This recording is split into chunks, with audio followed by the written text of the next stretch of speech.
muze. Zehe ninde peti. Aho akagabo. Gabarirwa urusenda kagaburirwa amabya ashyushye. Kantu ko gatukana karaduhisha. Twara rikeri wongeye kuvugana. Gomeza uvugira hejuru nibyo biratuma tutabona icumbi.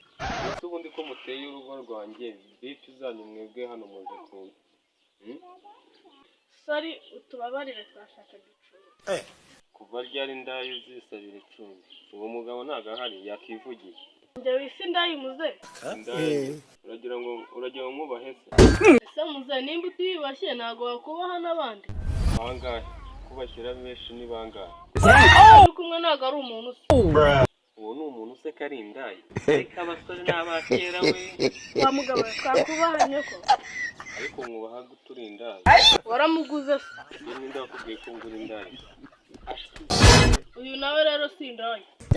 Niba atari indayi nyine muvuga ikibagenza. Okay, urebye twashakaga icumbi. Ni amacumbi ahari. Nese muzaba turangiye hano bibeshye. Bibeshye nyine. Ubu koko ni amacumbi Arahari reka ataraye indayi. Muzorongera gusohora urwo rujambo muri ako kanwa kawe ndagukubita imunsi. Arewe uragushira iwanjye sha narabamenye. Ese muze ni amacumbi ahari koko twigenga. Niyo yaba hari ubu ngewe sinayafatiye amaje kundakaza.